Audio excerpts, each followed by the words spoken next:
¿Y si dijéramos que hay una especie de corriente invisible de dinero que nace en Japón, pero que acaba afectando al precio de las cosas que compramos y a la estabilidad de economías a miles de kilómetros? Pues existe. Es una estrategia financiera masiva y entenderla, de verdad, es clave para descifrar la economía mundial ahora mismo. Puede que suene a una pregunta muy lejana, pero el impacto es increíblemente directo. Y todo por una de las operaciones financieras más populares del planeta. Mucha atención, porque lo que se está cociendo ahora mismo en Tokio podría ser la chispa que encienda la próxima gran crisis mundial. Exacto. Estamos hablando del yen carry trade. Durante décadas fue como una máquina de hacer dinero casi infalible, hasta que de repente, claro, dejó de serlo. Para entenderlo todo bien, en este análisis vamos a desgranar qué es exactamente este mecanismo.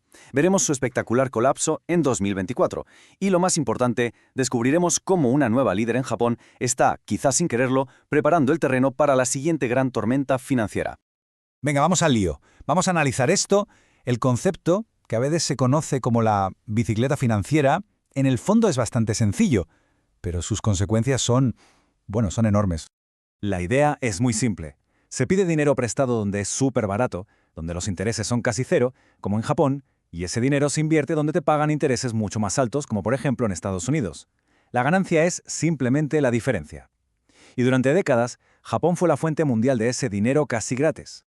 Pero a ver, ¿cómo funciona esta máquina de dinero en la práctica? Vamos a seguir el rastro paso a paso como se ve perfectamente en este esquema. El proceso es casi mecánico, ¿eh? Un gran fondo de inversión pide prestados millones de yenes a un coste ridículo. Luego los convierte a dólares e invierte en bonos de Estados Unidos que pagan muchísimo más. Y al final recoge las ganancias, devuelve el préstamo original en yenes y se queda con un beneficio limpio. Simple, ¿verdad?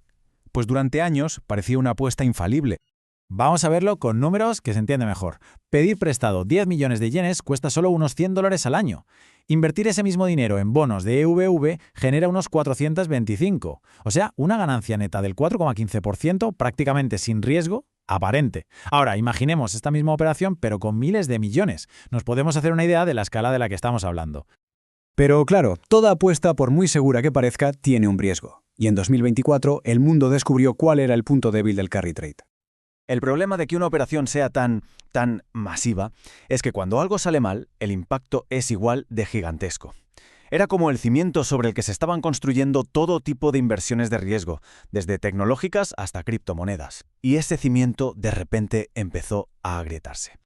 Y todo se desató por este número. Fíjense bien, en agosto de 2024, para intentar combatir la inflación, el Banco de Japón subió los tipos de interés. El aumento fue mínimo, casi simbólico, pero fue suficiente para hacer saltar todo el sistema por los aires. El efecto fue una cascada brutal. El yen se hizo más fuerte de la noche a la mañana, con lo que devolver los préstamos era mucho más caro. La bolsa japonesa se hundió. Se activaron las famosas margin calls, que son básicamente alarmas que obligan a los inversores a vender lo que sea a cualquier precio para cubrir sus deudas. Y claro, esto provocó ventas masivas en todo el mundo. El dinero fácil se había acabado. Y es justo en medio de este caos financiero donde emerge una nueva figura política que, atención, está redefiniendo por completo las reglas del juego. El ascenso de Sanae Takaichi es de hecho una consecuencia directa de esta crisis. Supo aprovechar el caos para posicionarse radicalmente en contra de las subidas de tipos, una postura que, poco más de un año después, la catapultó directamente al poder. Su plan es clarísimo. Un paquete de estímulo fiscal masivo para reactivar la economía y una oposición frontal a que el Banco de Japón siga subiendo los tipos de interés. Es básicamente una vuelta a las políticas de su mentor, Shinzo Abe, las famosas Abenomics. Y aquí es donde llegamos al nudo de la cuestión, al problema actual. Porque las políticas de Takaichi crean una contradicción muy peligrosa para todo el planeta. Este esquema lo explica perfectamente.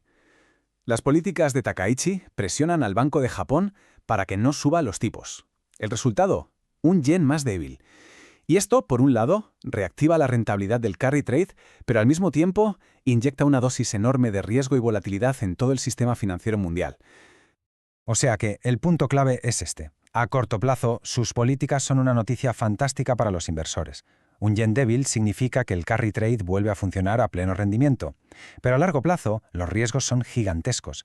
El gasto público dispara la ya de por sí enorme deuda de Japón. Y un yen débil importa inflación, lo que podría obligar al Banco de Japón a subir los tipos de golpe, provocando un colapso incluso peor que el de 2024. Y que nadie se equivoque, ¿eh? Esto no se queda en Japón ni mucho menos. Las consecuencias de esta paradoja se sienten y mucho en todo el planeta. Este dinero es, literalmente, el combustible para muchos de los mercados más dinámicos. Una parte enorme va a parar a mercados emergentes y a gigantes tecnológicos en Estados Unidos. Y ojo, porque incluso financia activos tan volátiles como las criptomonedas. En resumen, el dinero barato de Japón alimenta el apetito por el riesgo en todo el mundo. Para los países emergentes, esto es un arma de doble filo.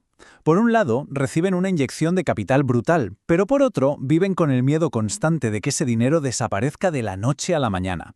Y para el resto del mundo, las políticas de Takaichi, en esencia, están inflando una nueva burbuja de riesgo global.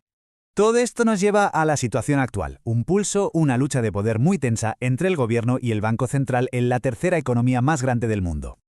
Por un lado, tenemos al gobierno, que necesita tipos bajos para que su plan de estímulo funcione, y por otro, al Banco de Japón, que necesita subirlos para controlar la inflación.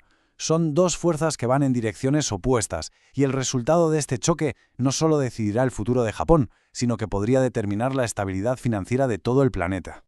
Así que la gran pregunta que queda en el aire es esta. ¿La arriesgada apuesta de la primera ministra de Japón será un puente hacia el crecimiento y la recuperación de su economía?